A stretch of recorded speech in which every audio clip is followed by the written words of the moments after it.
Melihat sikap nasionalisme generasi muda Indonesia yang semakin memudar, Kodim 0418 Gapo menggelar pelatihan bela negara di bumi perkemahan Cadika. Dalam pelatihan bela negara, para peserta diajarkan bagaimana melewati tantangan dengan menggunakan seutas tali. Selain itu, para peserta juga diajarkan melempar pisau dan kapak ke arah objek berupa batang pisang.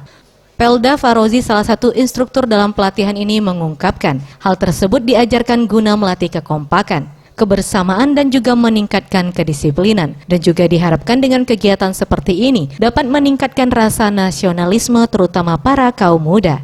Dengan melatih kedisiplinan, rasa nasionalisme atau kekompakan akan tumbuh dengan sendirinya. Jadi seandainya sering berlatih kedisiplinan, sering dilaksanakan latihan-latihan seperti ini, sifatnya yang bela negara, kemudian diisi dengan wawasan kebangsaan, itu akan tumbuh dengan sendirinya rasa nasionalisme dari para peserta bela negara. Selain di bumi Cadika, pihaknya juga sering melakukan pelatihan bela negara di beberapa tempat, seperti di Serong Arhanud serta di Kecamatan Gandus. Tim Liputan Sriwijaya TV.